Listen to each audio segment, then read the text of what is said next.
Bene, buongiorno a tutti.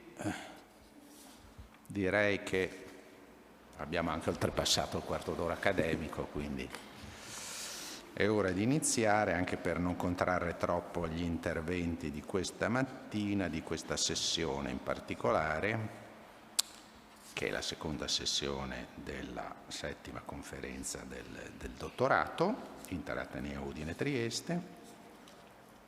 Riguarda questa sessione il diritto tributario, in particolare il diritto tributario tra intelligenza artificiale e nuove esigenze normative. Abbiamo 3 dottorandi e una ex dottoranda del nostro dottorato, e eccola qua che rientra, e parliamo di intelligenza artificiale e diritto tributario. Noi abbiamo l'Agenzia Entrate, che probabilmente è l'organizzazione che probabilmente, dico io, ha il maggior flusso di dati,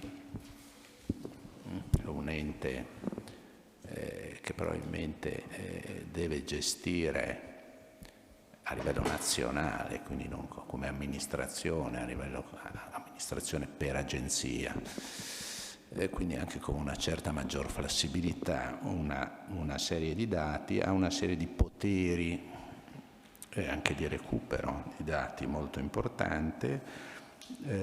La nuova legge delega, la legge delega 111 del 2023, ha dato rilevanza, espressamente ha dato rilevanza all'utilizzo dell'intelligenza artificiale, quindi si stanno affacciando nuove problematiche che coinvolgono molte delle funzioni dell'Agenzia delle Entrate. Ci sono giustamente le esigenze di contrasto all'evasione, ci sono ulteriori nuove, tra virgolette nuove, funzioni dell'Agenzia Entrate, soprattutto di indirizzo, nell'ambito quindi da una rinnovata rilevanza della prassi e del coinvolgimento dell'amministrazione finanziaria in un nuovo rapporto col contribuente. C'è tutta la problematica dell'utilizzo di nuove banche dati,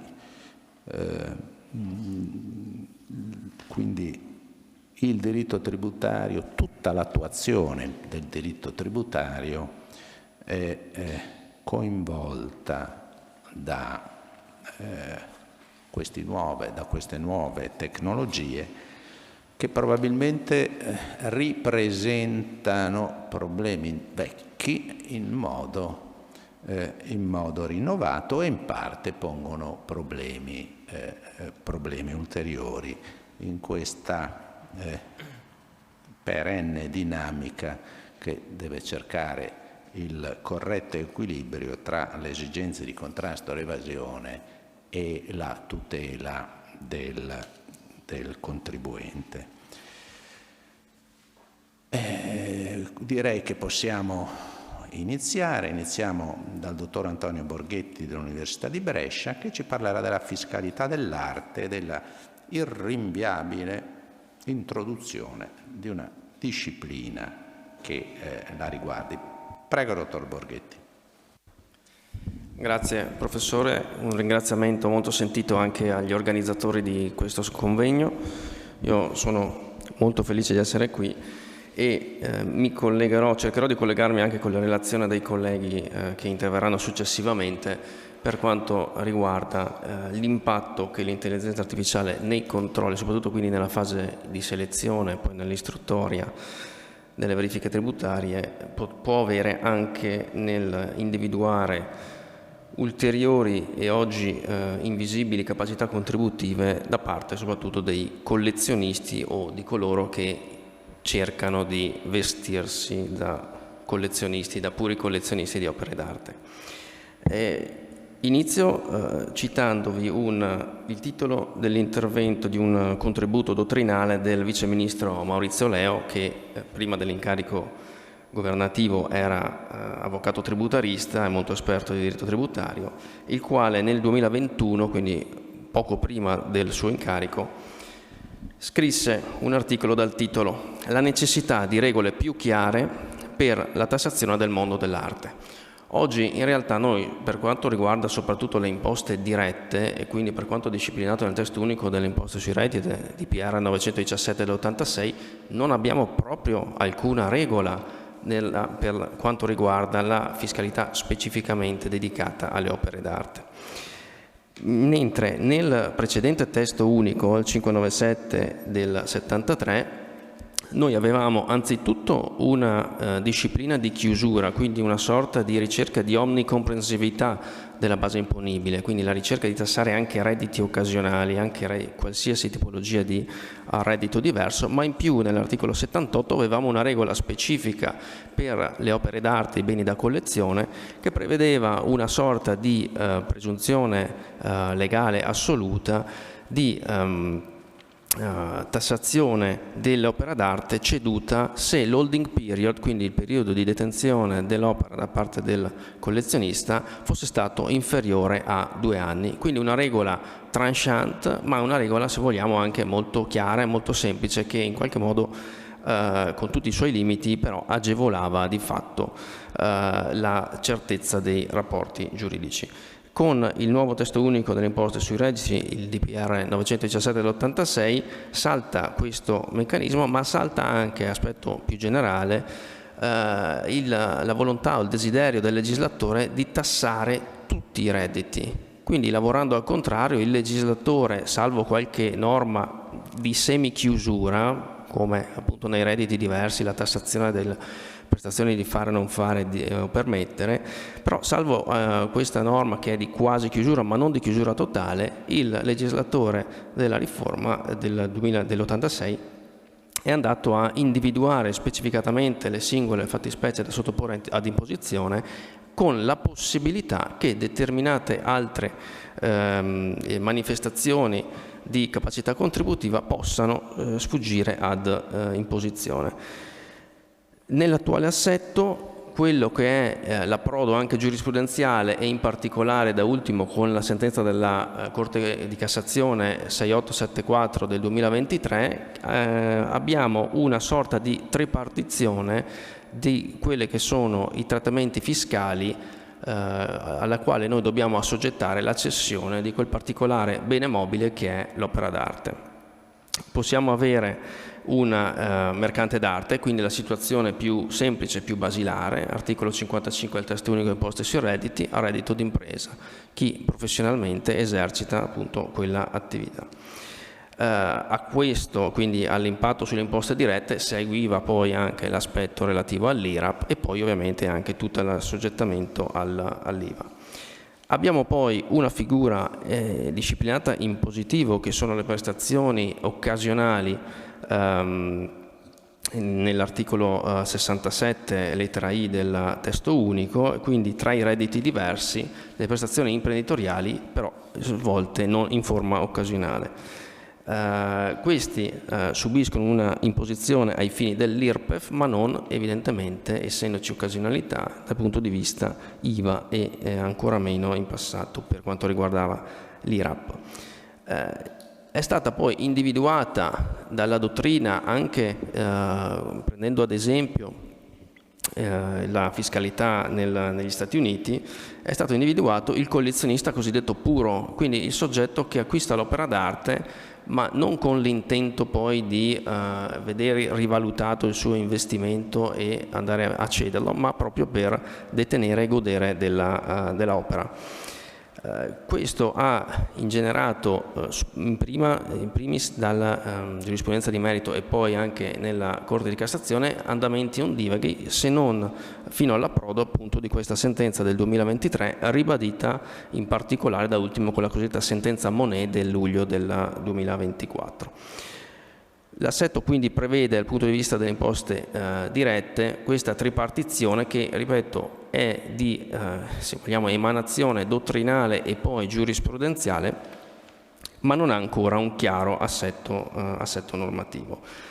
Faccio un passo indietro, profili costituzionali che possono interessare questo particolare settore della fiscalità.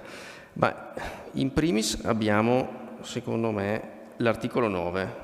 L'articolo 9 della Carta fondamentale, tutela del patrimonio storico e artistico, è un articolo che non tutte le Costituzioni, anche a livello unionale, hanno, ma che la nostra Carta fondamentale ha, e questo lo dobbiamo evidentemente all'importanza del patrimonio artistico italiano anche in rapporto a quello mondiale.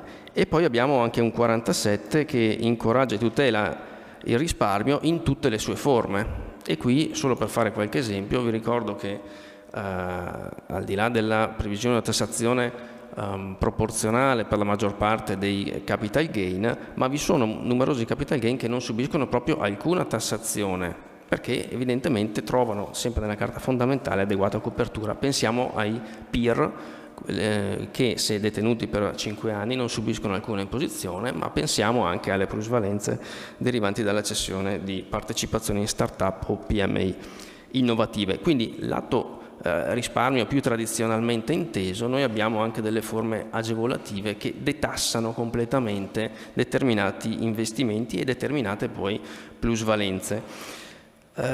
Questo ovviamente stride un po' con la pretesa precedente di voler invece tassare sempre ad ogni costo le plusvalenze derivanti dalla cessione di opere d'arte. Cessione di opere d'arte o acquisto di opere d'arte che invece è una forma di allocazione del risparmio per chi evidentemente può permetterselo, però ci sono opere d'arte a tutti i livelli di prezzo. È chiaro che determinati incrementi, a volte anche molto repentini, di valore hanno ingenerato l'attenzione dell'amministrazione finanziaria, e quindi il contenzioso su questa tematica è veramente molto elevato e va evidentemente a incidere anche sui traffici, sulla commerciabilità di queste opere, e quindi va a ridurre potenzialmente il mercato di riferimento domestico.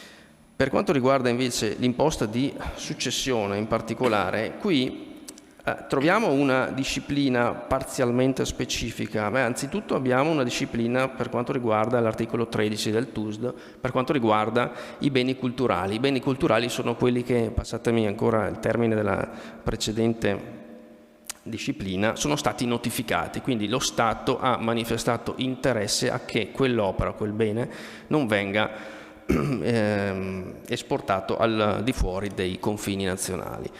In questo caso queste opere notificate non entrano nell'asse ereditario e non subiscono nessun tipo di tassazione. Ma qual è la logica? La logica è che in qualche modo quel contribuente collezionista ha già dato allo Stato. In che termini? Nei termini che le statistiche ci dicono: un bene notificato, e talvolta anche qualche anno prima della possibile notifica, il valore dell'opera, il valore di mercato dell'opera cala drasticamente e le percentuali sono dal 30 al 50%. Quindi il collezionista in qualche modo vede menomato il suo diritto di proprietà, vede menomato il valore del suo patrimonio. Perché? Perché lo Stato ha interesse a che quel cespite, quel bene, rimanga all'interno dei confini nazionali.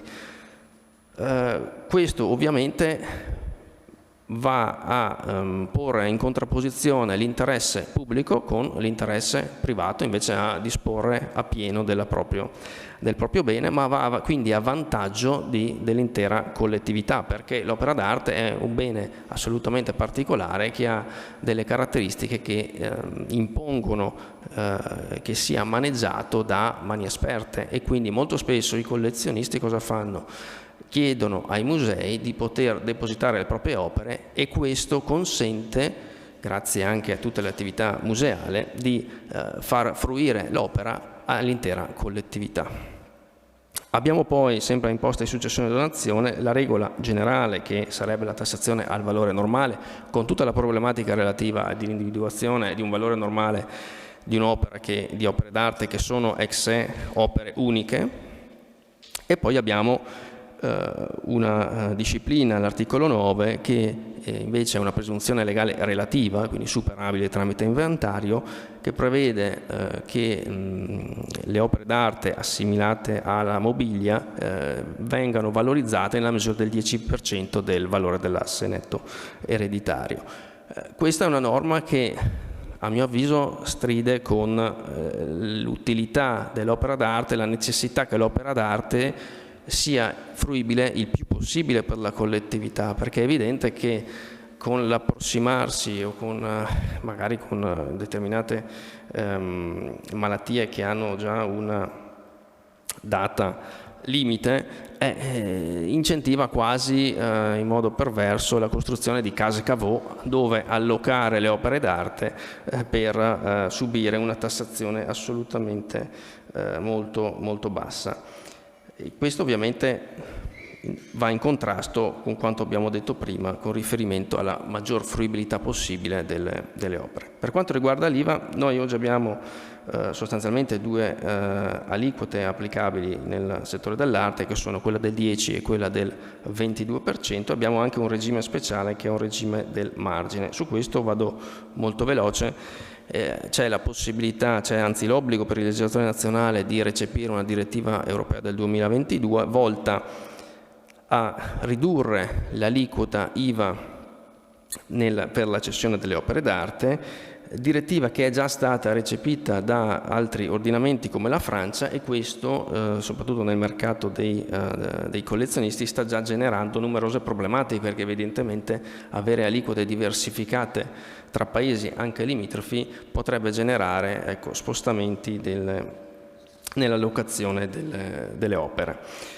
Su questa materia ho detto all'inizio dell'intervento dell'attuale viceministro.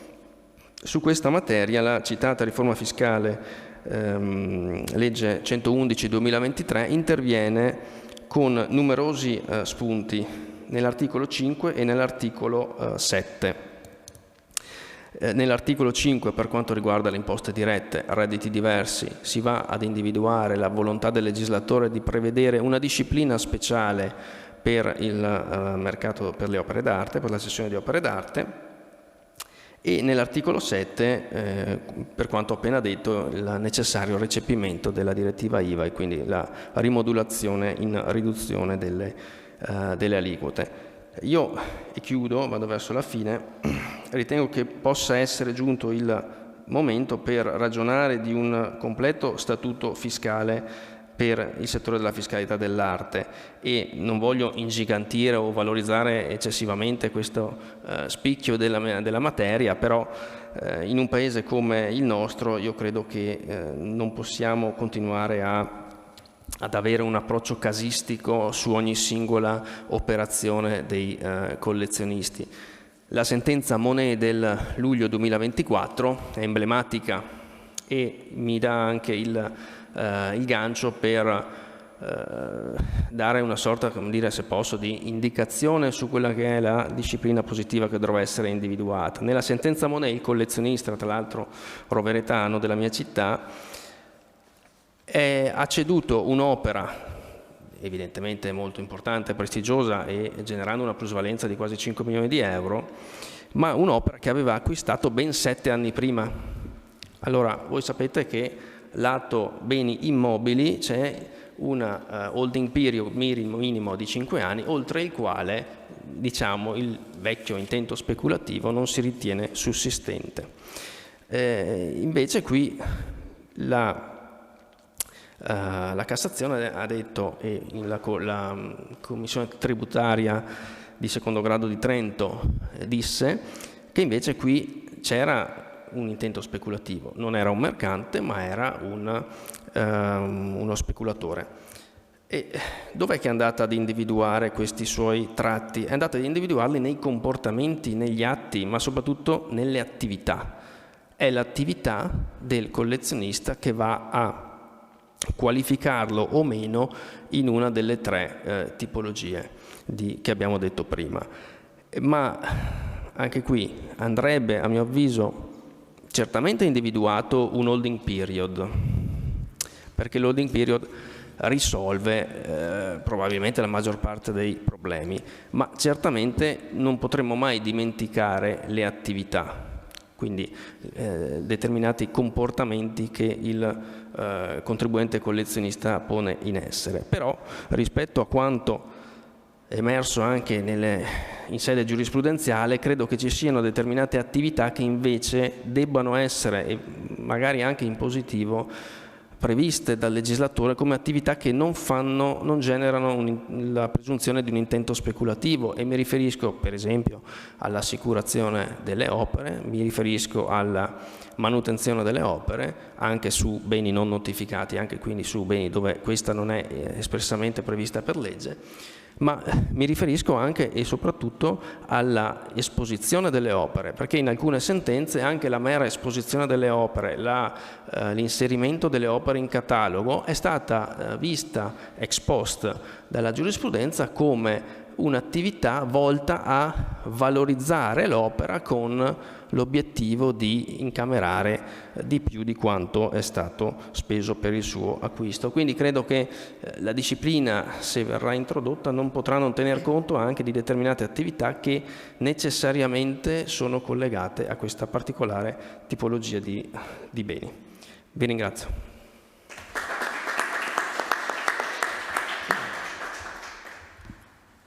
Bene, il dottor Borghetti, se posso, a chiosa del suo intervento, ci pone una serie di problemi che anche qui possiamo ritrovare come problematiche classiche della materia, problema della legislazione per principio o della legislazione casistica. Lui dice andiamo verso la legislazione casistica, individuiamo, voi sapete che ci ha fatto prima la differenza nell'ambito dell'imposizione sui redditi, il mercante, reddito d'impresa, altrimenti reddito diverso se c'è intento speculativo, per meglio dire se c'è attività commerciale occasionale, ossia compro per rivendere guadagnandoci, e poi invece c'è il collezionista che compra per godere dell'opera e poi decide per motivi X di liberarsene. Questa che possiamo definire la legislazione secondo logiche di principi, andando a disciplinare al limite anche in chiave agevolativa. Se il legislatore decidesse di intervenire, dovrebbe capire se stare dentro i principi e quindi se stare dentro le impostazioni tradizionali che implicano notevoli problemi di qualificazione del singolo fatto, speculatore sì, speculatore no, in relazione a quali elementi valorizzare, quali no. Questo è un problema di fatto non semplicissimo da risolvere, non so se si riesce a incasellare tutto in un dato normativo o se anche lì poi non si genereranno problematiche anche di equità di equità del prelievo tra varie situazioni che sono state in qualche modo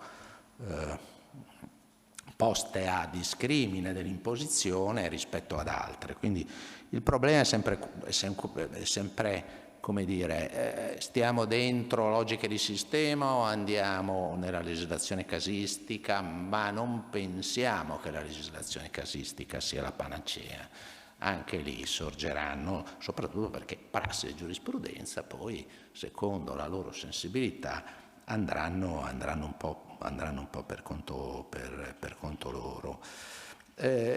Quindi vedete, è un problema serio di settore che probabilmente merita una logica agevolativa, bisogna vedere entro che limiti, e invece logiche di sistema. C'è sempre nella nostra materia questo bilanciamento anche con i valori costituzionali, abbiamo parlato del 9, eccetera.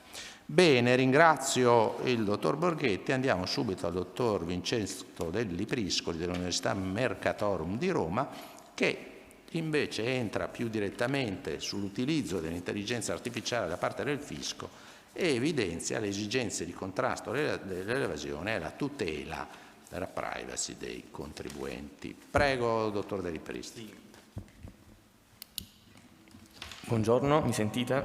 Grazie. Io ovviamente ringrazio il professore Nussi per la presentazione, grazie all'Università di Trieste e all'Università di Udine che hanno accolto il mio elaborato, e anche un ringraziamento al Comitato Scientifico e alla Regione Friuli Venezia Giulia che ci ospita in questa bellissima sede.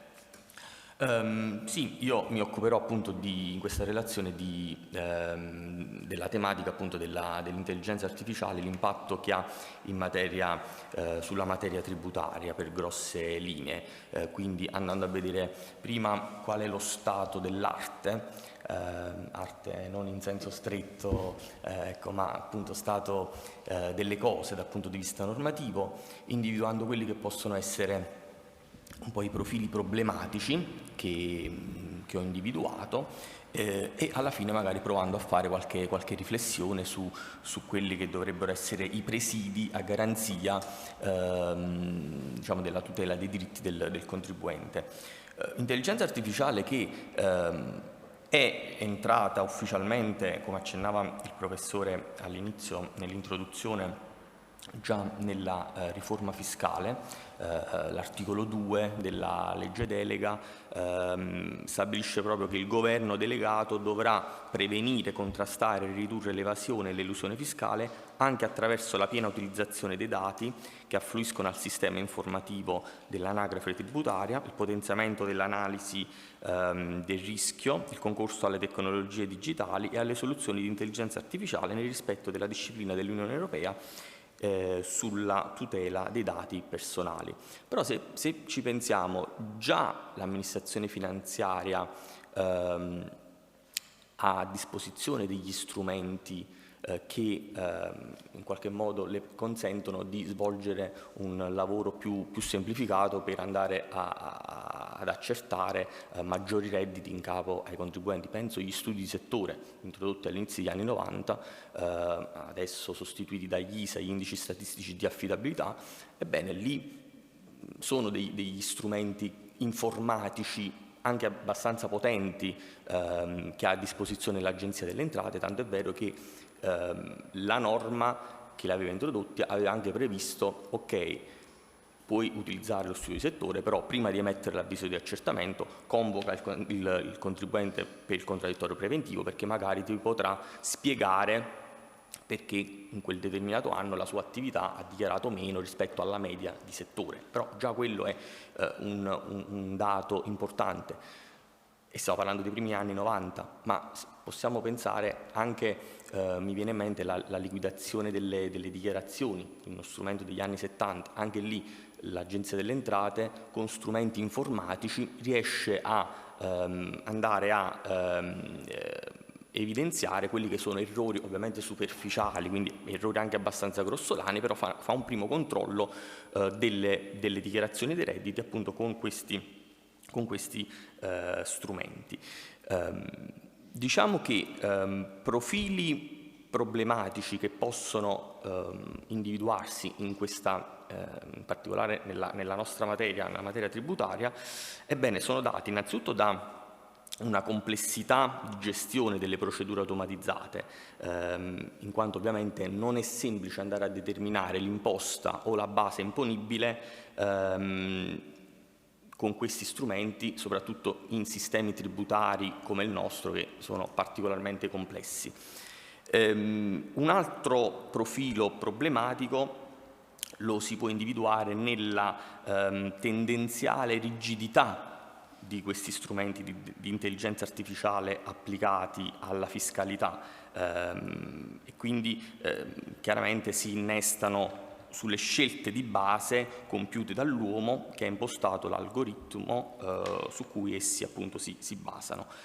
E poi ovviamente c'è un profilo relativo alla tutela della privacy, quindi a questa speciale intrusività che gli strumenti digitalizzati di controllo si prestano a esercitare sui contribuenti. Se pensate che ecco, almeno chi tra di voi esercita anche diciamo, l'attività professionale, vengono considerati intrusivi gli accertamenti bancari, no? Perché si va uno strumento particolarmente intrusivo quando l'Agenzia delle Entrate va a chiedere conto al contribuente di un versamento che magari non è stato contabilizzato, ma un versamento non fatto l'altro ieri, ma 4-5 anni prima. Quello è abbastanza intrusivo. Pensate, strumenti così sofisticati come possono essere appunto intrusivi diciamo nella sfera privata del contribuente. E qui poi, collegato alla tutela della privacy, c'è anche un discorso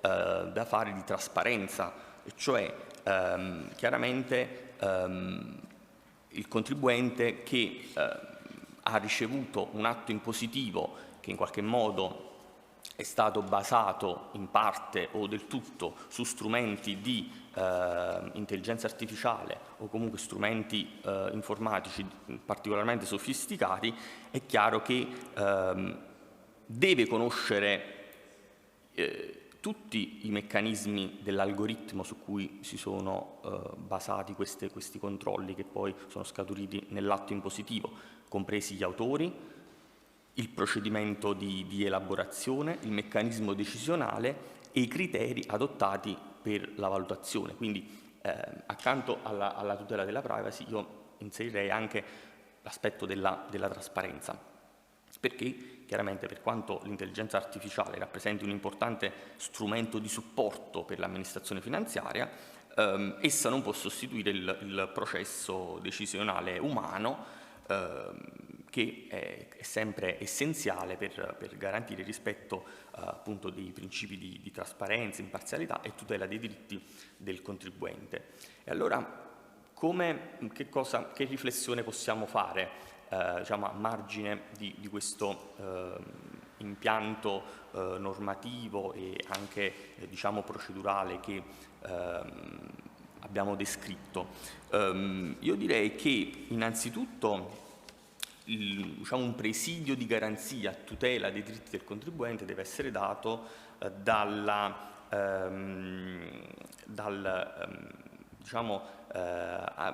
pretendere una rigorosa applicazione del principio di legalità e del principio di riserva di legge in materia tributaria, articolo 23 della Costituzione. Sapete che poi in materia tributaria, diciamo, gli articoli principali della Costituzione che hanno un impatto rilevante sono l'articolo 53, quindi criterio di progressività e capacità contributiva, e l'articolo 23 della Costituzione.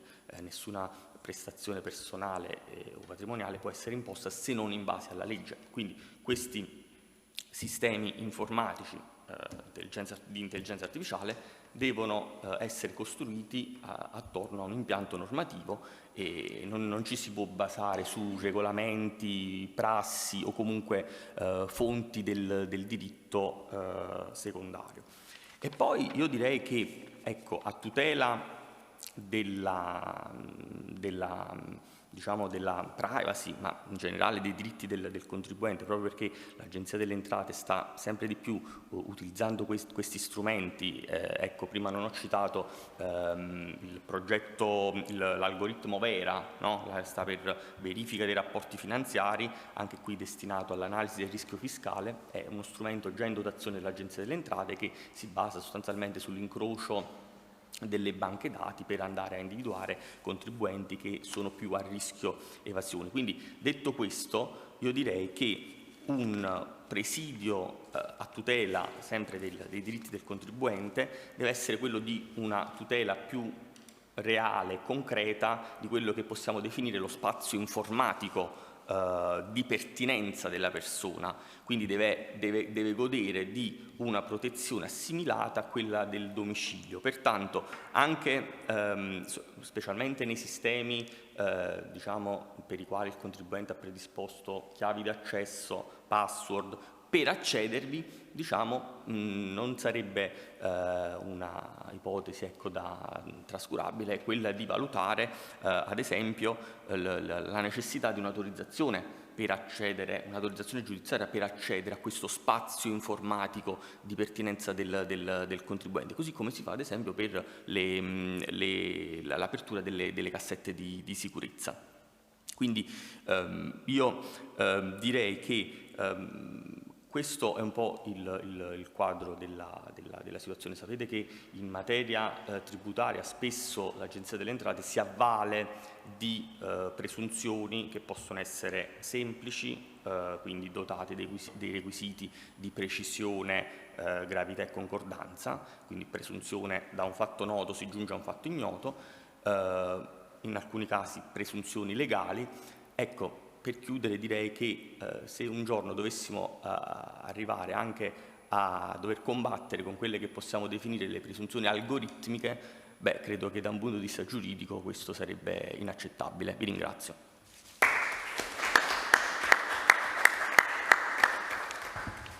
Bene, ringrazio il dottor De Priscoli. Anche qui una chiosa.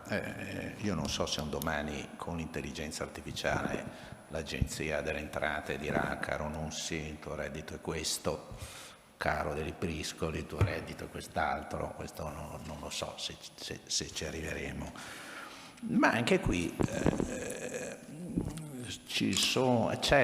assistiamo alla riproposizione di problematiche che sono ben note alla nostra materia, perché se noi andiamo solo a qualche decennio fa trovavamo prima degli studi di settore che nascono da un'elaborazione statistica in qualche misura controllabile. Prima degli studi di settore c'erano dei coefficienti presuntivi per le imprese minori sulla cui formazione nessuno sapeva nulla, non c'era un percorso trasparente di come venivano evidenziati questi coefficienti presuntivi per arrivare a quelle logiche di medietà che dovevano dar luogo a una sorta di presunzione, chiamiamola di natura regolamentare,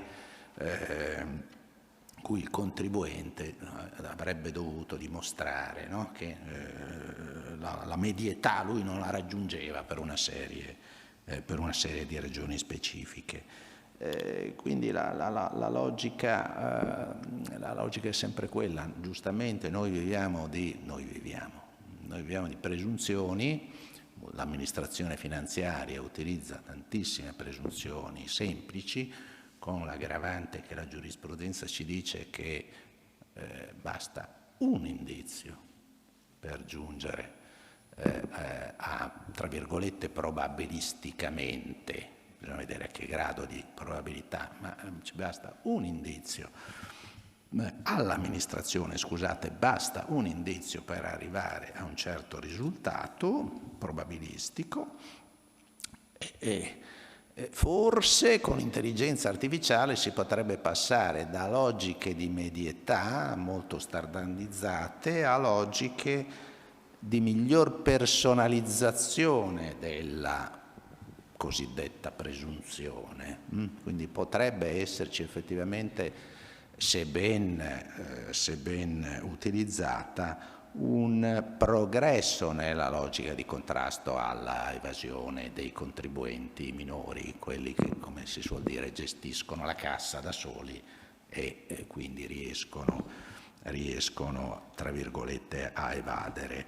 E da questo punto di vista, giustamente, anche la logica dell'analisi del rischio è una logica, da questo punto di vista, fondamentale. Come dicevo prima, l'amministrazione finanziaria probabilmente l'amministrazione che ha più dati che ci riguardano e se ben utilizzati possono essere utili nel rispetto, come si diceva, delle tutele dei singoli. Terza relazione del dottor Alex Pacini dell'Università di Udine sulla consultazione semplificata tra intelligenza artificiale e tutela del legittimo affidamento. Qui vediamo un altro profilo, ci descriverà un altro profilo che è quello in qualche modo dell'attività di indirizzo, di compliance dell'amministrazione, che è a supporto del contribuente, statutariamente da Statuto dei diritti del contribuente, è oggi a supporto dell'attività del contribuente nell'adempimento dei propri obblighi tributari, e quindi la consultazione semplificata vuole essere da un lato un ausilio in questa attività interpretativa, ma anche dall'altro lato un preciso indirizzo a trovare la soluzione che l'autorità Agenzia delle Entrate vuole dare a quel problema. Prego, dottor Pacini.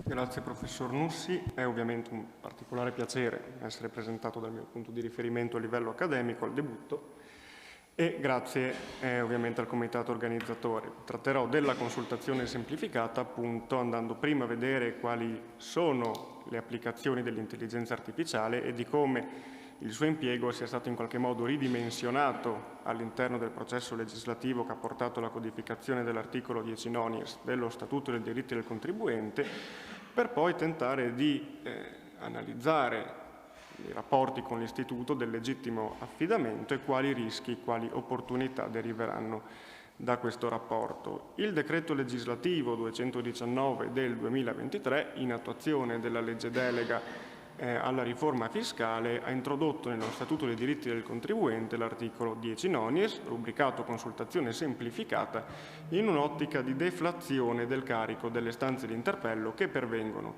all'amministrazione finanziaria. L'articolo permette ai contribuenti di minori dimensioni, quindi alle persone fisiche anche non residenti, alle società di persone e alle SRL a contabilità semplificata, di presentare delle domande a una banca dati di nuova costituzione riguardanti dei casi concreti. La banca dati contiene tutti i documenti di prassi, quindi risoluzioni, risposte di interpello, circolari, di cui al nuovo articolo 10 sexies, e nel caso in cui ci sia una corrispondenza tra l'istanza del contribuente, il caso concreto prospettato, e il documento di prassi, emetterà questo al contribuente, intendendolo, per come lo intende l'articolo 10 nonies, come una risposta univoca che ingenera nel contribuente gli effetti del legittimo affidamento di quell'articolo 10,2 dello Statuto. Anticipo da subito, il legittimo affidamento è un istituto che permette al contribuente, ove aderisca a un documento, a quanto statuito in un documento di prassi, di evitare in caso di successiva ripresa impositiva la comminazione di sanzioni e di interessi moratori. Per i contribuenti di minori dimensioni, l'accesso alla consultazione semplificata nel caso in cui desiderano poi successivamente accedere all'interpello costituisce tanto un'opportunità quanto un obbligo, in quanto l'articolo 10 nonies sancisce al comma 4 che l'introduzione della domanda alla consultazione semplificata costituisce condizione di ammissibilità della successiva istanza di interpello. Come anticipato, la consultazione semplificata farà utilizzo dell'intelligenza artificiale.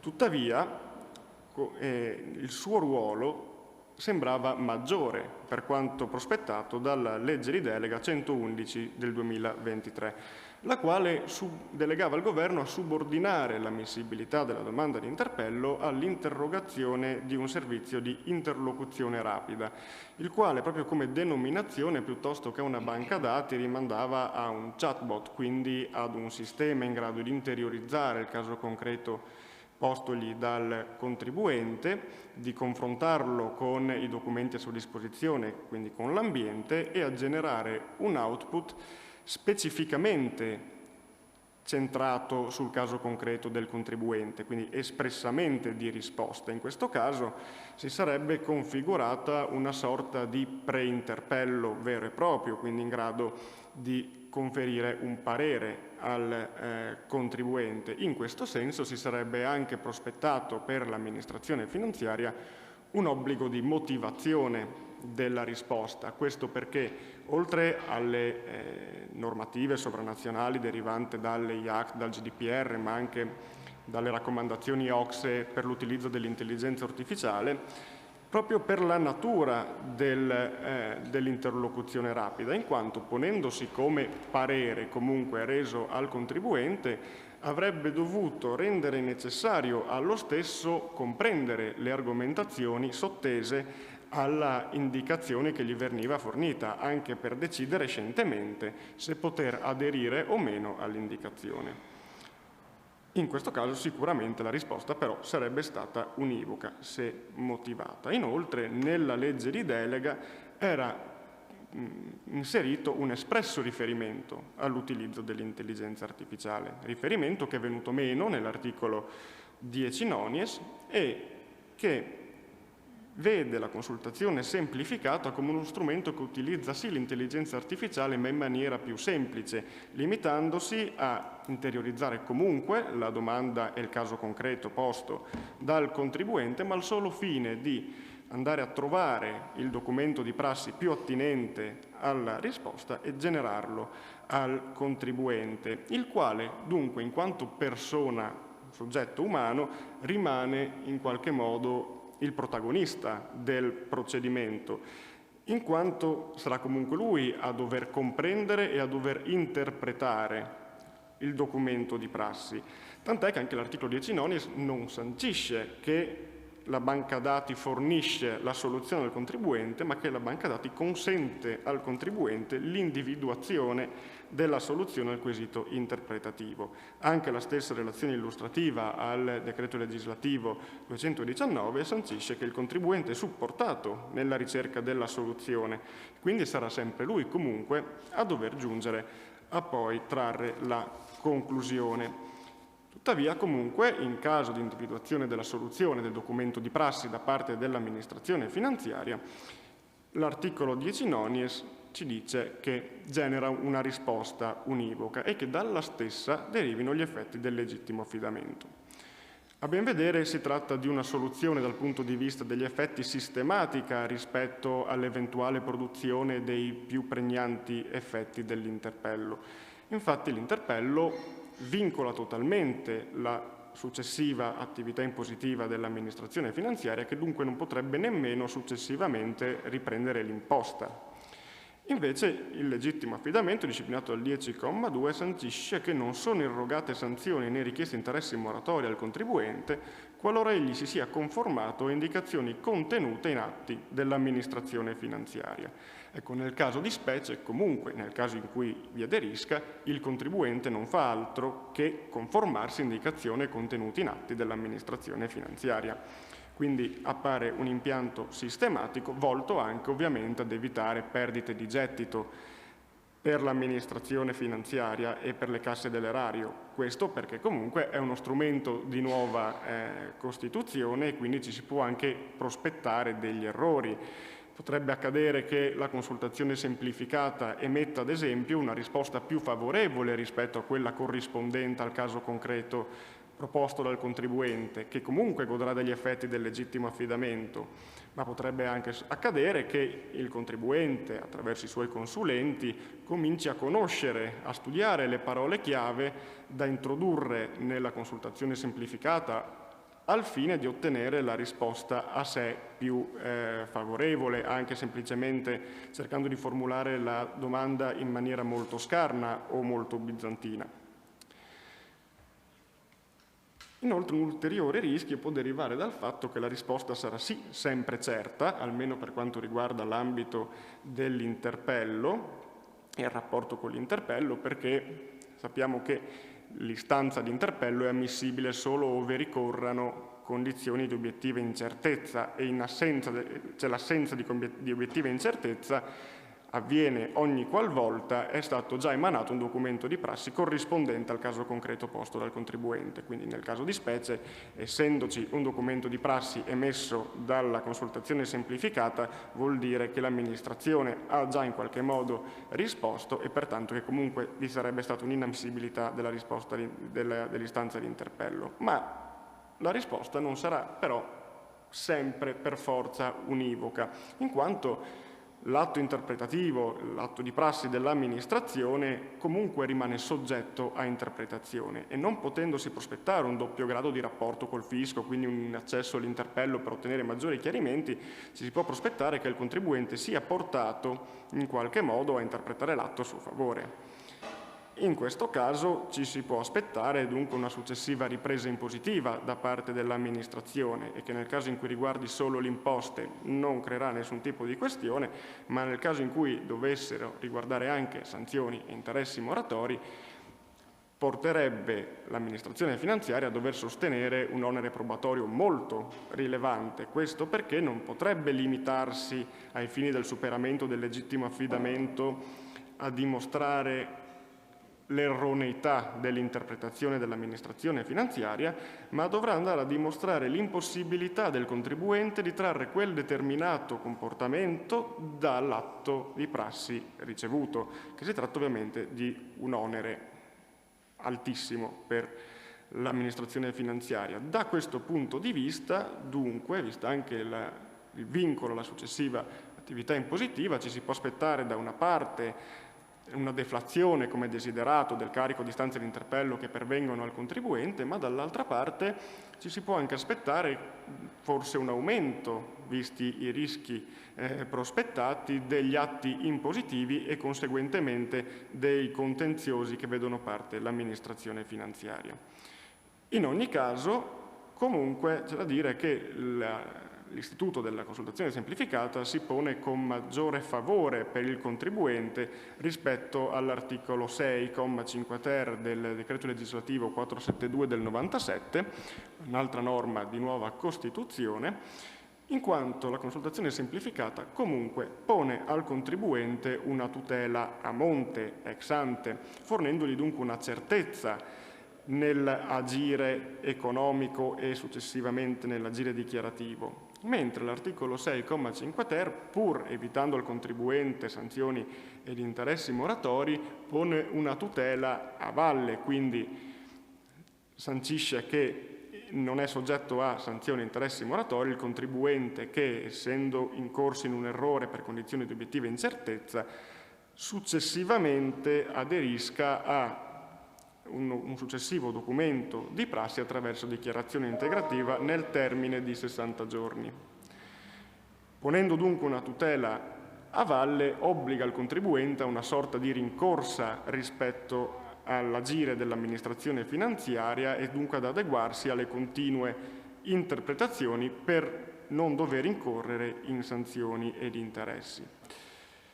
Visto dunque il rapporto con l'utilizzo dell'intelligenza artificiale, di come sia stato ridimensionato e i rischi anche collegati al legittimo affidamento, ci avviamo verso le conclusioni, in cui si può dire che comunque la consultazione semplificata e la sua introduzione possono essere visti con un atteggiamento di tendenziale favor. Questo perché andrà a snellire i rapporti tra fisco e contribuente, pur nascendo a favore del fisco, comunque permette anche al contribuente di ottenere le risposte in maniera più celere, anziché andare a cercare da solo i documenti di prassi, e inoltre e soprattutto comporta anche una maggior certezza nel rapporto tra fisco e contribuente e conseguentemente una maggior certezza del diritto tributario. Non ci si può che augurare quindi per un successo della consultazione semplificata, che magari può portare all'istituzione anche di nuove banche dati, anche scollegate dagli effetti del legittimo affidamento, ma che riescano sempre di più a portare a una certezza del contribuente della correttezza del proprio agire economico e dichiarativo. Io vi ringrazio e mi fermo.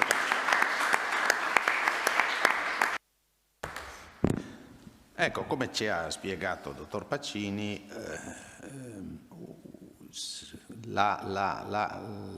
questa banca dati, anzi queste banche dati che operano insieme, sono interattive e dalle quali si può ricavare una risposta che ognuno di noi potrà, appena saranno compiutamente sviluppate, operative, potrà richiedere quesiti e pongono effettivamente, come dire, le nuove linee guida del legislatore in relazione ai rapporti tra contribuente e amministrazione finanziaria.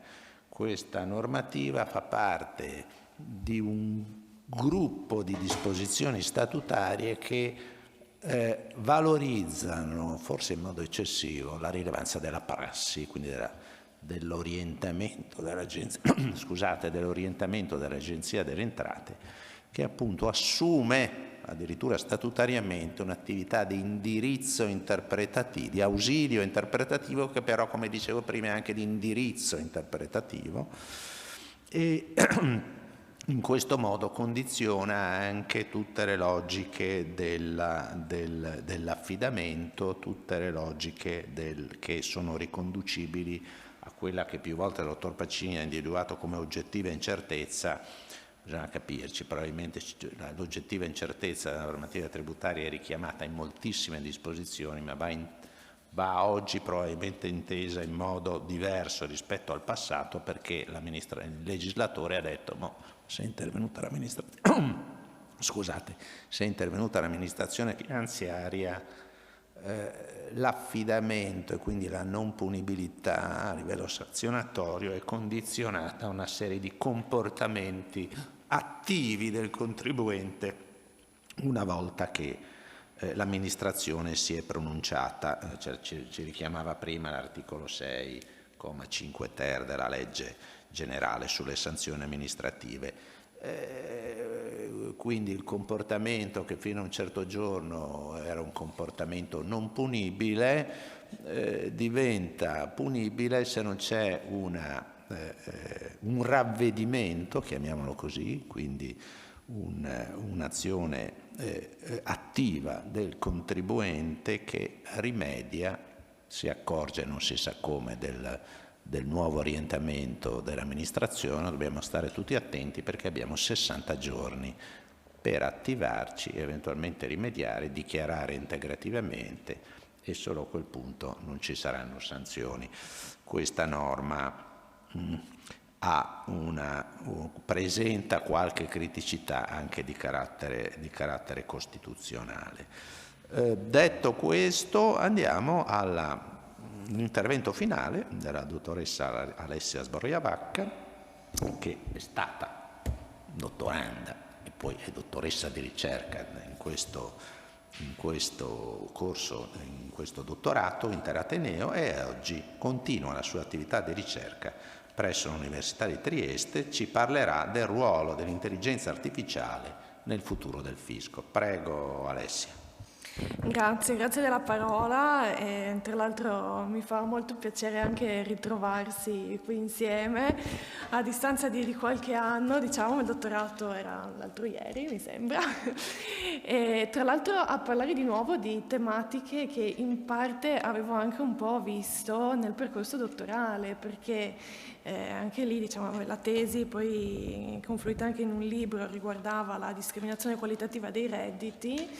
Una parte era dedicata proprio anche agli strumenti di intelligenza artificiale, però visti da un altro punto di vista, perché in realtà oggi abbiamo parlato più dell'uso dell'intelligenza artificiale da parte dell'amministrazione finanziaria, quindi come strumento che va a potenziare il controllo.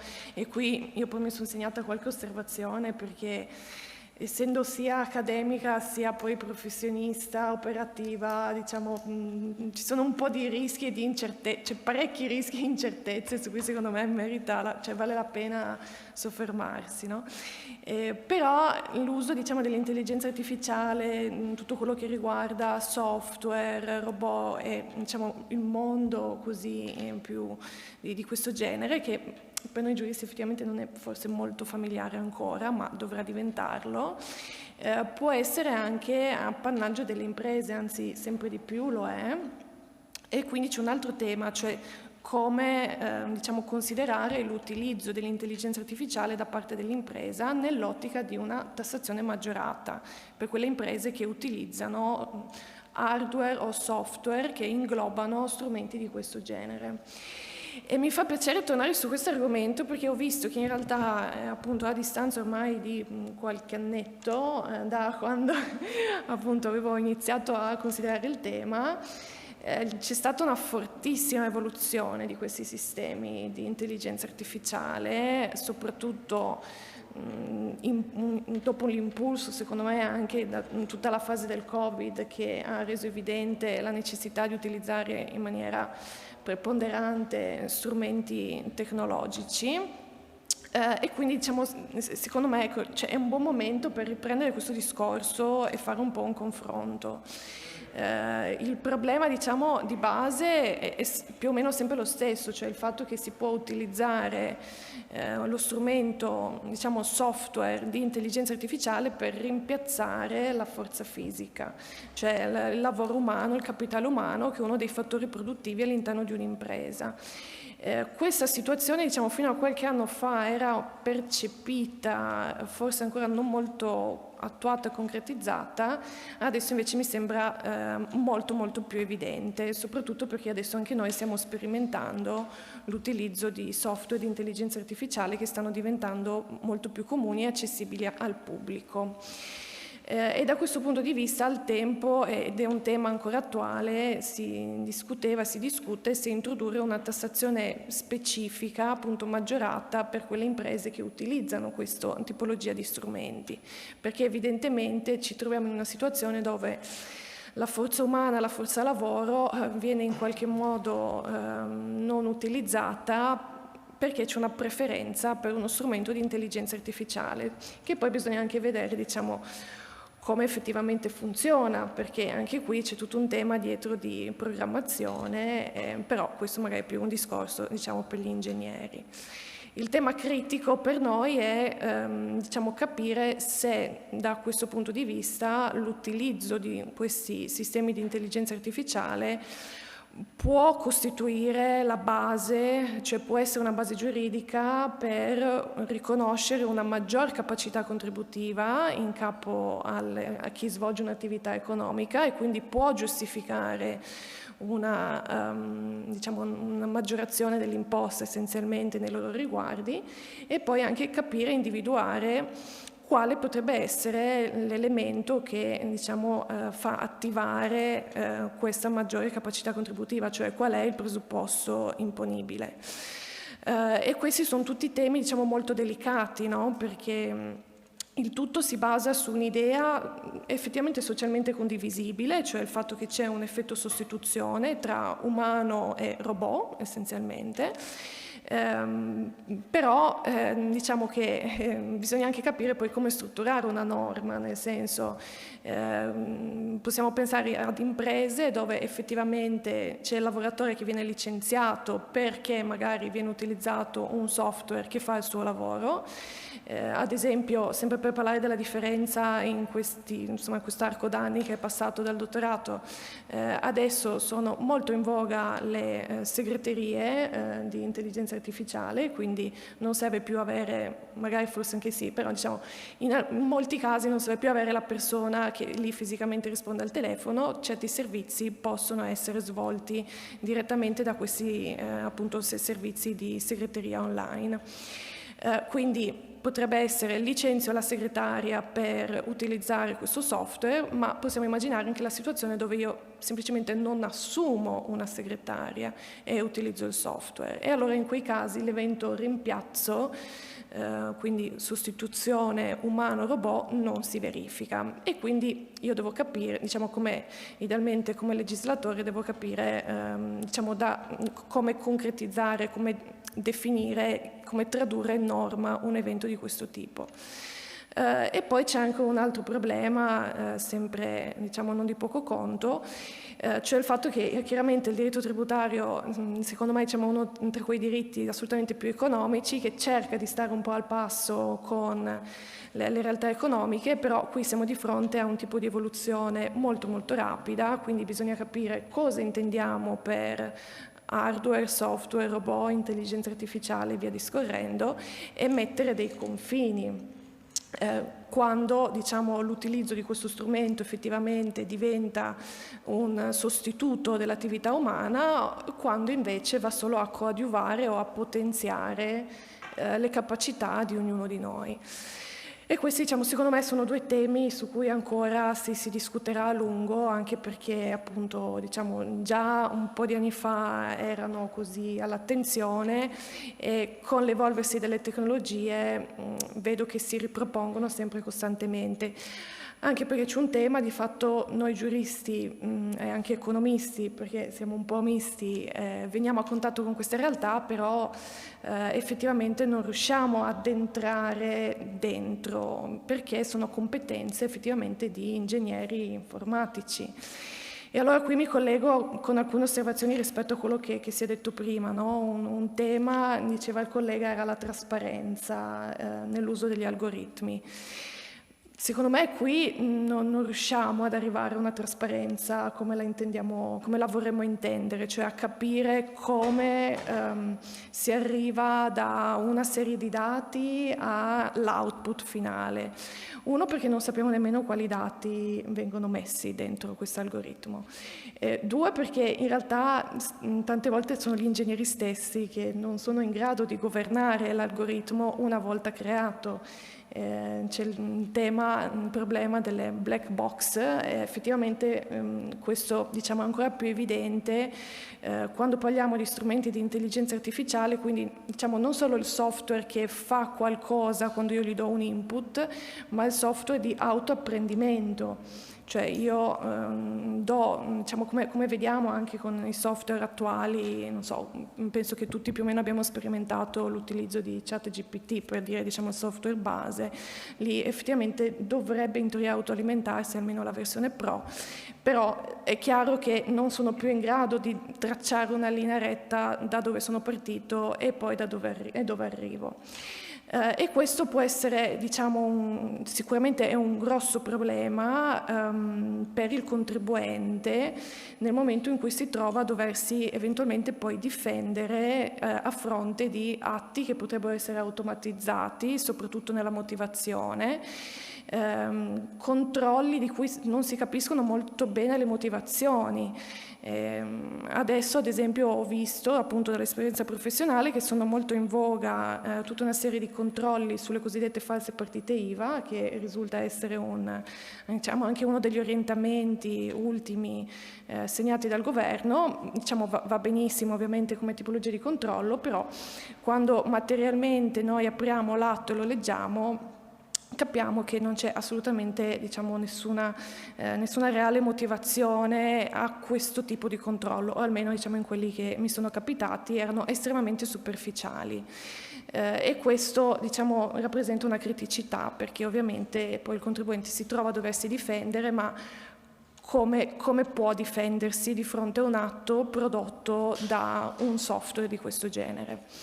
E mi collego ancora anche al discorso sulle cosiddette presunzioni algoritmiche di cui si parlava anche prima, perché in realtà io un po' vedo il rischio di diciamo, vedere l'output di questi sistemi di intelligenza artificiale utilizzato un po' come quello che finora è stato affermato la Cassazione a sezioni unite, oppure il combinato disposto di vari articoli, no? Una sorta di oracolo da cui discende la verità, la realtà, rispetto al quale però non c'è insomma, diciamo, le possibilità di contestazione diventano molto ridotte, no?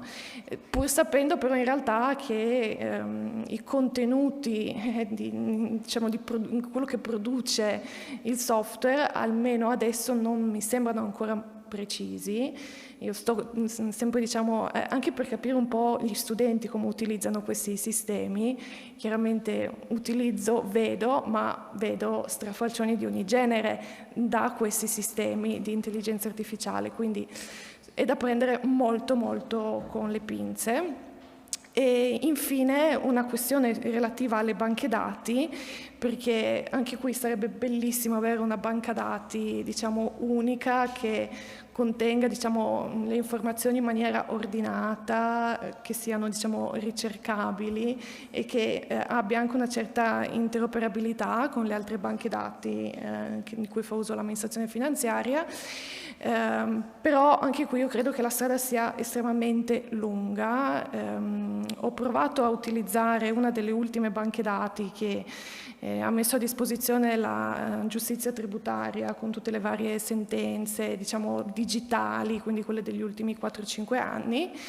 La fruibilità è veramente molto complessa, non so se qualcuno l'ha testato, se l'avete provato. Uno riesce effettivamente a scaricare la sentenza giustamente anonimizzata, va bene, insomma quello fa piacere, però nel momento in cui devo ricercare delle informazioni ho delle stringhe di ricerca che sono veramente povere nei contenuti che io posso indicare e soprattutto devo appena, diciamo, scaricare la sentenza nel formato PDF, PDF per riuscire effettivamente ad accedere e a leggere. Onestamente altre banche dati private sono, diciamo, decisamente migliori. Poi ci sarebbero tante cose da dire, ma intanto, diciamo, mi fermo qua, se poi magari c'è un dibattito più che volentieri.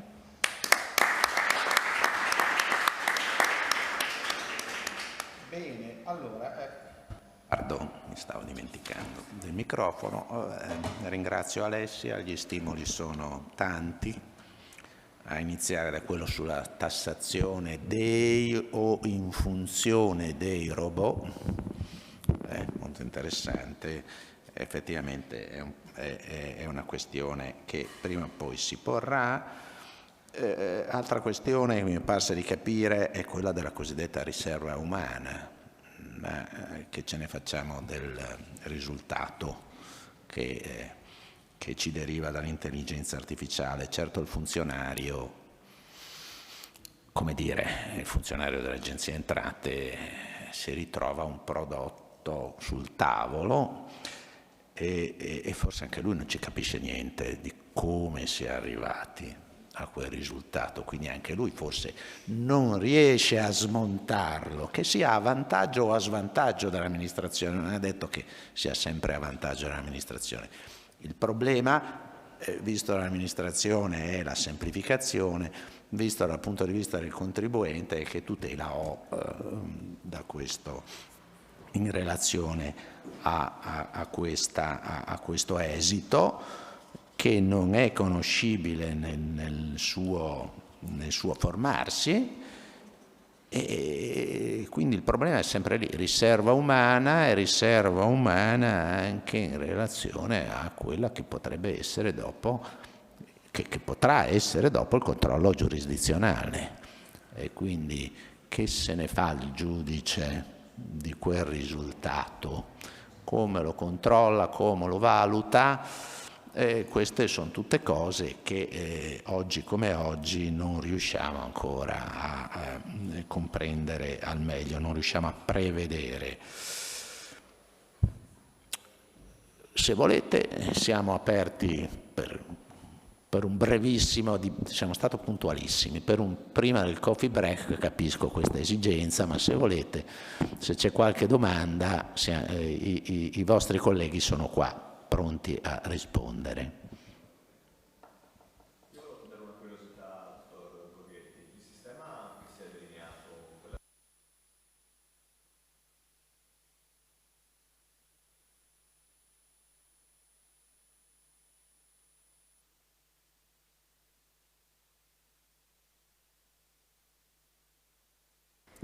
Sì, su questo, soprattutto sulla trasformazione dell'opera d'arte fisica in opera digitale, no? Ci fu anche una famosa provocazione che trova online dell'artista Damien Hirst, il quale, prodotta l'opera fisica, propose agli acquirenti alternativamente di decidere con una diretta online se acquisire l'opera fisica oppure quella digitale, e nel caso di acquisto di quella digitale, quella fisica veniva immediatamente bruciata in un caminetto che aveva di fianco. E quindi questo è effettivamente un tema molto delicato, così come la riproducibilità delle opere d'arte. Si ricollega però a quanto è stato introdotto con la finanziaria 2023, con la tassazione anche delle criptoattività e quindi anche di opere d'arte che possono essere crittografate e quindi contenute in quella posizione. Si ricollega anche con la possibilità degli investimenti in fondi che investono in opere d'arte o beni artistici, quindi se io posso in qualche modo trasferire la tassazione di un prodotto finanziario che investe in un bene fisico che ha un determinato regime fiscale. Quindi questo è un tema che adesso è sul tappeto e che dovrà assolutamente trovare adeguata risposta anche probabilmente nella delega fiscale. Altre domande? E allora chiudiamo la sessione e io ringrazio ora, visto col pubblico, diciamo così, pochino più denso, ringrazio ora il comitato organizzatore, mi pare che l'iniziativa stia riuscendo molto bene, spero che possa essere replicata in futuro sapendo che non c'è limite al meglio. Bene, grazie e buon coffee break a tutti. Bene, allora procediamo con il collega che invece ci parlerà dell'AI Act e dei sistemi sanzionatori. Prego. Va bene, allora io ho promesso di essere noioso e perciò non vorrei, come dire, venir meno a questa mia promessa. E allora io partirei con il dire che appunto recentemente è stato approvato il regolamento sull'intelligenza artificiale che prevede tra l'altro una roadmap, è già stato approvato ma entrerà pienamente in vigore appena nel 2026 ed è il primo atto che si propone di regolare l'intelligenza artificiale. Nessun altro paese l'ha fatto. Sappiamo perché è stato fatto, perché vediamo nella vita di tutti i giorni quanto sempre più crescente è la penetrazione dell'intelligenza artificiale anche nei nostri dispositivi. Banalmente, se facciamo una ricerca su Google, ormai l'intelligenza artificiale ci riassume come primo risultato quanto noi abbiamo ricercato e perciò è sempre più penetrante. Se aggiorniamo i nostri iPhone c'è Apple Intelligence e sappiamo i rischi che ci sono, ormai sono noti, sono immagini, voci alterate che ormai rendono molto difficile distinguere una notizia vera da una notizia verosimile, da una notizia falsa, con questo con creazioni di fake news. C'è ormai anche sempre più diffuso, la notizia dell'altro giorno, l'interazione uomo-macchina anche sotto il profilo psicologico. Il 20% dei giovani, hanno calcolato da un recente studio, utilizza come psicologo ChatGPT. E dunque vediamo che il rapporto con questa intelligenza artificiale sempre più evoluto necessita di una regolazione. L'Unione Europea in realtà noi lo vediamo sotto il profilo dei diritti fondamentali, ma l'Unione Europea in realtà la regola perché è un mercato, un po' come sono stati regolati i dati personali. I dati personali sono un mercato, l'Unione Europea prende questa competenza e la regola. L'intelligenza artificiale è un mercato, l'Unione Europea la regola. È chiaro che la finalità è un'altra, ma la base giuridica è questa. Sappiamo appunto che inoltre di quanto è rischioso la classificazione anche da parte di questi tipi di sistemi biometrica, la categorizzazione degli utenti a seconda della loro condizione personale e sociale che questi tipi di sistemi in realtà fanno attualmente. A fronte di tutto questo il regolamento ha previsto 4 gradi di rischio: un rischio inaccettabile, un rischio alto, un rischio limitato e un rischio minimo nullo. Il rischio inaccettabile è quello che è vietato in ogni caso, perciò l'intelligenza artificiale non potrà in alcun caso utilizzare sistemi di scoring, che per capirci è il sistema alla cinese, cioè il riconoscimento facciale con una sorta di attribuzione di punteggio a seconda della conformità della condotta del soggetto nel sistema sociale, perciò con una sorta di patente a punti sociale. La manipolazione subliminale, il riconoscimento biometrico in tempo reale e la classificazione biometrica basata sulla razza, la religione o l'orientamento politico. Tutti questi rischi sono considerati inaccettabili e sono del tutto esclusi. Invece sotto questa soglia minima si colloca i sistemi ad alto rischio, che sono sistemi che possono avere impatti significativi ma che possono essere utilizzati garantendo tuttavia una serie di limiti e di garanzie appunto che l'impresa fornitrice deve dare per poter operare con questi tipi di sistemi di intelligenza artificiale. Dunque è necessaria la valutazione del rischio, devono essere conformi a uno standard predefinito e soprattutto deve esserci il cosiddetto human in the loop, cioè deve essere sempre possibile la sorveglianza umana su questo tipo di sistemi. Ad esempio possiamo avere appunto sistemi utilizzati in ambito sanitario, in ambito giustizia, appunto l'Uni4 Justice. Ricordo che abbiamo partecipato insieme a una conferenza in cui si diceva, beh, ma possiamo utilizzare l'intelligenza artificiale per stabilire l'entità della pena, fa i calcoli da sola. Noi avevamo un po' protestato, avendo onda costituzionalista per questa cosa qui, perché sembrava che appunto fosse già operativo, perché il progetto era già operativo, funzionava, c'era una sorta di sistema dell'università già potenziale, ecco, e che comunque rientrerebbe nei sistemi appunto ad alto rischio. Vengono utilizzati ad esempio anche nello screening del curriculum, che però contengono appunto rilevanti dati personali. Sotto questo step ad alto rischio c'è quello a rischio limitato, che prevede più semplicemente obblighi di trasparenza, e appunto possiamo avere appunto rischi veramente molto più bassi, ad esempio un chatbot che fornisce informazioni come abbiamo in moltissimi e-commerce, oppure l'intelligenza artificiale nei videogiochi ad esempio, o i filtri anti-spam. Questi diciamo sono i sistemi che vengono considerati, che perciò hanno una serie di, insomma, praticamente sono sostanzialmente non limitati. A fronte di tutto ciò, il sistema sanzionatorio, questo è un po' il punto del mio intervento, si presta come forse non molto adeguato. Abbiamo la tensione fra due principi costituzionali, quello principio di determinatezza, però anche il principio di effettività. Il regolamento prescrive che le sanzioni, come fa in realtà in tutti i regolamenti, siano proporzionate, efficaci, dissuasive. Però ci si chiede come un sistema sanzionatorio che l'Italia poi ogni Paese membro dovrà adottare e applicare, perché questo regolamento lo rimanda, come possa funzionare di fronte a un'intelligenza artificiale sia così pervasiva sia così sfuggente. Un sistema che si basi sulla piena determinatezza sarà molto difficile sia da indagare sia da poter effettivamente sanzionare. Non sappiamo in realtà ancora quale sarà l'autorità designata in Italia per la sorveglianza, la vigilanza e l'enforcement sull'intelligenza artificiale. Le alternative in realtà sono due, l'autorità, insomma il garante della privacy e l'autorità per la cybersicurezza. Questi diciamo sono i due candidati, anche se il garante per la privacy è un'autority indipendente, mentre invece l'agenzia cyber è un'agenzia. Sì. E l'Agid però sotto profili più tecnici.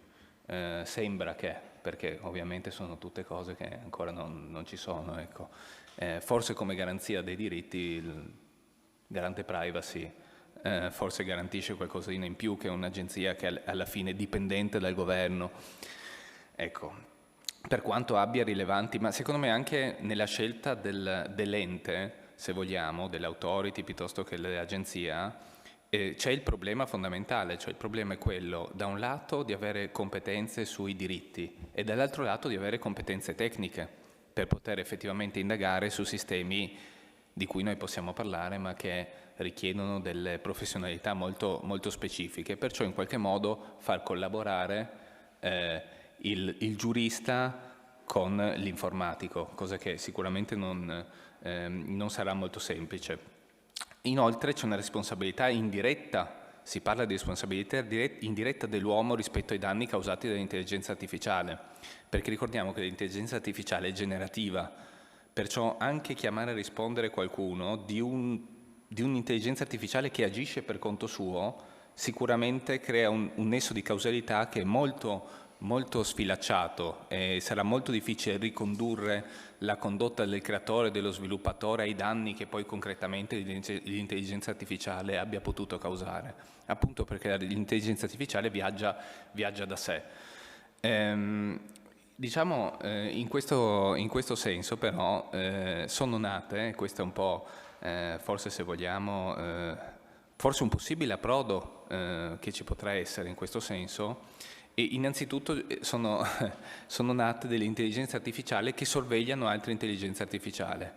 Cioè noi abbiamo ormai un sistema ne parlerei proprio di un sistema di intelligenza artificiale watchdogs cosiddette, che appunto controllano quello che è l'operato delle altre intelligenze artificiali. Si dividono sostanzialmente in tre in 3 categorie: quelle che monitorano i comportamenti pericolosi o comunque anomali, quelle che verificano eventuali distorsioni, e quelle che, secondo me, forse le più intelligenti, le più utili, quelle che sono chiamate le intelligenze artificiali per la spiegabilità, cioè quelle intelligenze artificiali che servono a spiegare il percorso logico che ha seguito l'intelligenza artificiale nel fornire un determinato output.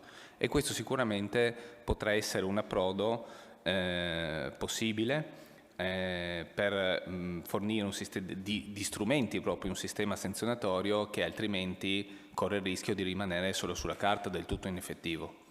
Perciò, insomma, con questo concludo il mio intervento. Spero di essere sono stato abbastanza prolisso. No, infatti adesso farò delle domande per testare questo aspetto. E che non lo sono di mio. Allora non può superare l'esame di dottorato, Bisogna essere... allora... No, allora intanto un applauso. Grazie. Della relazione, secondo me ci sono 3 aspetti interessanti. Il primo è il riferimento ai diritti fondamentali, che noi in Unione Europea abbiamo, in altri ordinamenti un po' meno, per il Cina e anche... un po' meno, sì, direi che stiamo larghi, diciamo. E questo è il grosso problema, che giustamente lei aveva sottolineato che in effetti l'Unione Europea ha i diritti fondamentali, ma come con la privacy, come con la cyber security, come con l'intelligenza artificiale, il suo obiettivo è il mercato. Quindi la regolazione ha una funzione, diciamo, pratica, se vogliamo. E quindi i diritti fondamentali ci sono, ma il secondo aspetto, rispetto all'AI Act, la cosa che a me colpisce è l'articolo 27, quello sulla FRIA cosiddetta, Fundamental Rights Impact Assessment, perché nel momento in cui noi abbiamo un agente artificiale applicato alla giustizia, quindi di high risk, dobbiamo fare questa documentazione che è un delirio, perché già qualcuno di voi magari si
Appunto, la domanda che volevo fare al collega è: ma quindi queste sanzioni proporzionate, efficaci, dissuasive, chi le paga?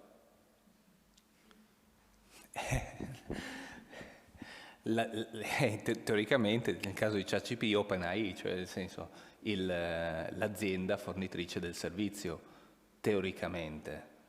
Certo è vero che lei parlava dei diritti fondamentali, cioè ha suddiviso in 3 parti la relazione. È vero anche che per avere sanzioni proporzionate e dissuasive ed efficaci occorre avere quelle che però l'Unione Europea sono le sanzioni parapenali, cioè sono delle sanzioni sostanzialmente penali e dunque hanno le garanzie, cioè il diritto fondamentale andrà a tutela anche di coloro che verranno sanzionati. Cioè per tutelare il diritto fondamentale però bisogna rispettare un sistema sanzionatorio che sia in linea con quelli che sono le garanzie del processo penale, pur essendo la sanzione sostanzialmente, cioè nel nostro sistema amministrativo. Perciò, e per quello che dicevo, la ricollegabilità di un programma generativo a una responsabilità effettiva, quello sarà molto problematico, perché è il principio di causalità che viene meno. Parliamo di questa cosa qua e parliamo soprattutto di un aspetto che secondo me è molto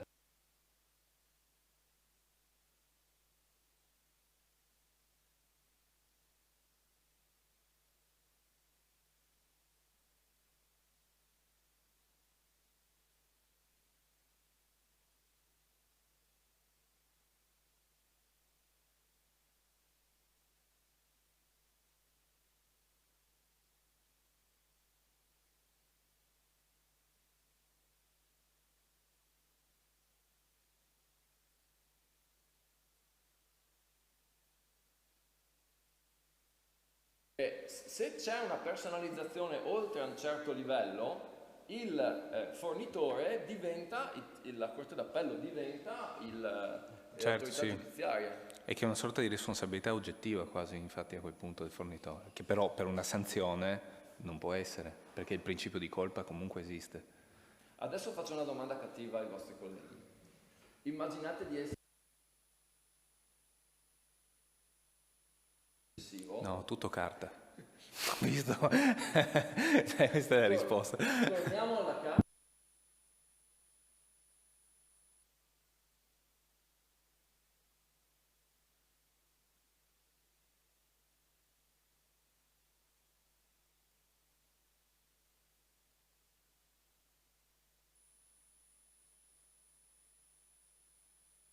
Non abbiamo le capacità, non abbiamo neanche le risorse umane in grado di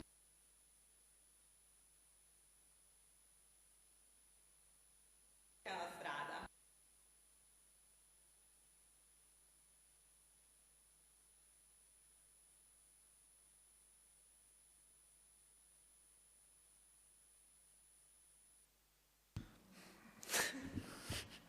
Diciamo tutto carta. No, io pensavo più alla responsabilità, cioè secondo me non è neanche tanto un problema di risorse umane, perché questi sistemi, come si diceva, se si chiede una personalizzazione all'azienda fornitrice viaggiano da soli, sostanzialmente, perciò secondo me non è tanto quello il problema. Il problema è che poi, anche qui, forse c'è anche un tema proprio di competenze e di riformare da capo, perché cioè, parliamo di sistemi che poi noi comprendiamo fino a un certo punto come giuristi e di conseguenza la domanda: se io fossi Presidente della Corte d'Appello dovrei informarmi molto bene prima di rischiare le sanzioni e la riferibilità, la personalizzazione. Perciò io credo, ma comunque credo che non è forse proprio un problema vicinissimo, perché neanche l'app del processo penale sta riuscendo a funzionare, no? Ecco, ecco, perciò credo che ancora un po' ci verrà, però la riflessione c'è, cioè la riflessione, fra qualche anno il Presidente della Corte d'Appello cosa farà? Beh, vi posso garantire, scusatemi, parentesi, io uso le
cosa succede? Chi paga? Infatti non c'è dubbio che lo utilizzino adesso, ma che il Tribunale ufficialmente abbia una versione modificata dell'intelligenza artificiale. Sì, però Copilot è una cosa che useranno personalmente e in modo non dichiarato, credo. È legittimo o non legittimo?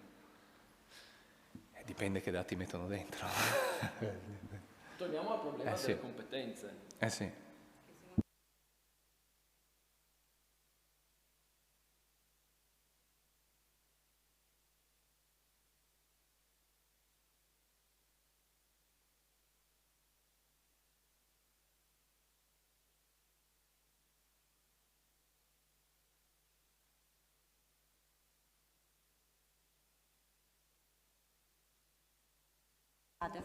Scusate, nel processo Alponte Morandi hanno utilizzato un software di intelligenza artificiale generativa acquistato direttamente, ho sentito nei convegni dall'FBI, per andare ad estrapolare i documenti che servivano per l'udienza preliminare, poiché i dati digitali dell'intero processo erano circa 40 terabyte di dati digitali.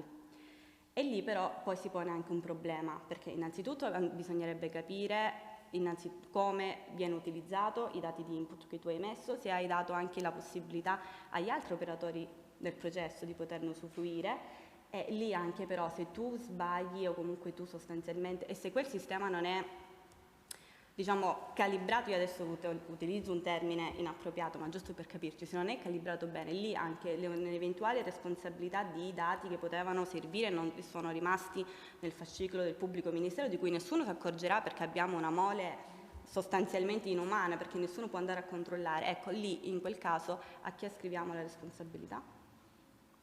Certo, anche perché il training probabilmente è stato fatto in Africa, per cui di fatto, come è successo con OpenAI, per cui alla fine viene fatto training su una lingua differente, con un riconoscimento diverso. Questo è un grosso tema. Ma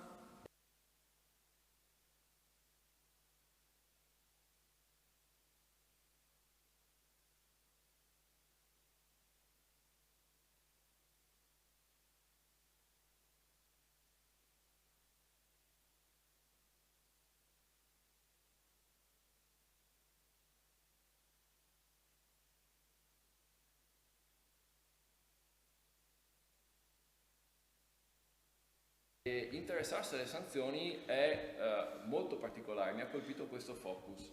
Ma perché penso che l'efficacia di tutto il regolamento stia lì.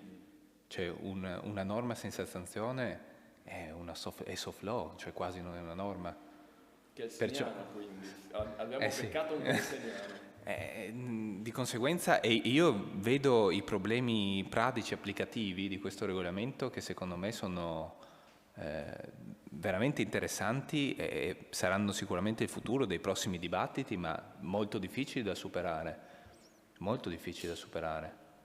perché parliamo di competenze. Poi io ho lavorato all'autorità dei trasporti nell'ufficio sanzionatorio e voglio dire, cioè, conosco i problemi pratici e applicativi già di un settore molto più semplice, ma un settore del genere richiede delle competenze, cioè una sinergia di competenze e la capacità di utilizzare la stessa tecnologia in modo da limitare e di condurre l'enforcement su altra tecnologia, c'è una forma proprio di ibridazione del controllo su questo tipo di sistemi. E questo insomma mi sembrava l'aspetto poi fondamentale, perché possiamo avere tutte le regole che vogliamo, ma se non c'è la sanzione sono regole che rimangono lì.